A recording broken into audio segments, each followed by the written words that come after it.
দিনে আনি দিনে খাই। আমার মতো লোক টাকা দিতে পারে না, কার্ড হয় না। আর যারা টাকার বিনিময়ে মেম্বারশিপে টাকা দেয় 5-6 হাজার টাকা, তাদের কার্ড হয়। আর আমার মতো লোকদের হয় না। ইনকোয়ারি করতে যদি আসে মেম্বার চেয়ারম্যান সবাই খালি টাকা নিয়ে খালি পিছনে পিছনে ঘুরে বেড়ায়। টাকা যে বেশি দেয় তাকেই কাট করে দেয়, যারা টাকা দেয় না তাদেরকে বলে তোমাদের ভোটেরও দরকার নেই, তোমাদের ভোট একটা ভোট না হইলে কি আমরা হইতে পারবো না। যেখানে টাকা বেশি ওখানেই কাট দেয় বেশি। একটা মানুষ এই যে তোমার 10 টাকিয়া চালের কাট খায়, 10 কেজি করে চাল পায়, আবার ভিজিবি কাট পায়। সবাই তো আশা আছে মানুষের, বলে যে কেউ বলে আমাদেরকেও একটা যে কোনো মাল দিবে।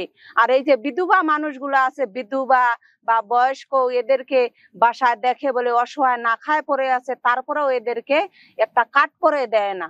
তখন বলে কি এদের তো টাকায় নাই, কিভাবে আমরা কাট করে দেব, এদের বয়স নাই, বয়স হয় নাই, এইভাবেই বলে সবাই। বিজেপি কার্ডের জন্য 2 নম্বর 10,000 টাকা নিয়েছে। মেম্বার সাহেব ছিল খারাপ দিয়া যে আমার হাত দিয়ে 2 নম্বর 10,000 টাকা দিয়েছে বিজেপি কার্ডের জন্য। 2টা কার্ড টাকা আমি মেম্বানি ফোন দিয়েছিল, দেওয়ার পরে বলে এখানে টাকা ছাড়া বলে হয় না, টাকা নিয়ে আসে।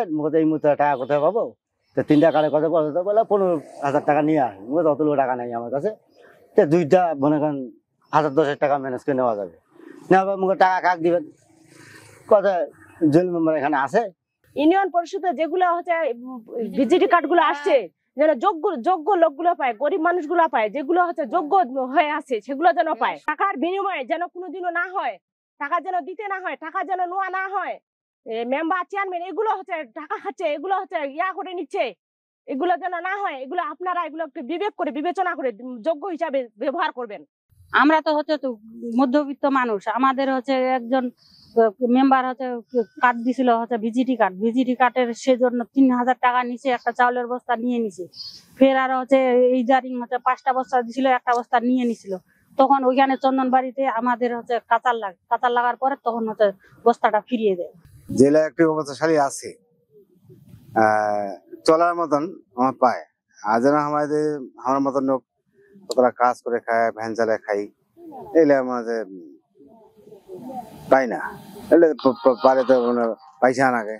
তো ভাইরা যাওয়ার পরে বলছে যে 880টা অনলাইন করার লোক আছেন আপনারা, যাদের ভাতাভোগী আপনারা আছেন, তো তাদের তো হবে না। আর এখানে তো বরাদ্দ 275টা, তো তারা তো যাদের আছে তারা দিতে পারবেন না, তাদের হবেও না। আর যাদের নাই, মেম্বার পরিষদ মিলে সবাই মিলে সমন্বয় করে আপনারা সুন্দরভাবে করে দিয়ে এই কথা বলে সেনাবাহিনী ছাড়ারা চলে যাওয়ার পর আমাদের অনেক মেম্বার গুলা যায় মনে করেন যে সুপারিশ করার পর আমি তো 1, 2, 3 নং ওয়ার্ডের মেম্বার, আমার কোনো একটা সুপারিশ হইল না। 275টা ভিজিটি কার্ড কিভাবে সিলেকশন করলো, কিভাবে বাছাই ছাঁটাই করলো এই 800-র ভিতরে, আমি কিন্তু এখানে ছিলামও না, বলতেও পারি না, আমাকে কেউ বলেও নেই। আর এখানে যাচাই বাছাই প্রক্রিয়াকরণ যেটা ছিল, আমরা ইউপি সদস্যগুলা ভিতরে ছিলাম, গ্রাম পুলিশের সাথে আমরা এখানে কথা বলতেছি। ট্যাগ অফিসার মহোদয় ছিল প্রশাসনিক কর্মকর্তা হিসেবে, তারপরে আমাদের ইউনিয়নের সচিব ছিল, মহিলা কর্মকর্তা, অফিসের স্টাফ ছিল। ওনারা যাচাই বাছাই করে এখানে এখন কোন গ্রেডে কিভাবে কাজ করছে এটা তো আমরা বলতে পারবো না ভাইয়া। আমাদের কাছে সবার শেষে যখন ওদের গণজমায় বোদা উপজেলার চন্দনবাড়ি ইউনিয়নের মহিলা ইউপি সদস্য কর্তৃক VWB উপগর্ভবতী সিলেকশনের ক্ষেত্রে অন্যান্য মেম্বারদের দিয়ে আর্থিক লেনদেনের একটা অভিযোগ আমার কাছে এসছে। এটা আমরা তদন্ত করার জন্য উপজেলা মহিলা বিষয়ক কর্মকর্তার কার্যালয়ে প্রেরণ করেছি এবং উনি তদন্ত করে এটার যে আইনানুগ নির্দেশনা বা বিধি রয়েছে সেই অনুসারে ব্যবস্থা গ্রহণ করে এই কার্যালয়কে অবহিত করার জন্য তাকে বলা হচ্ছে।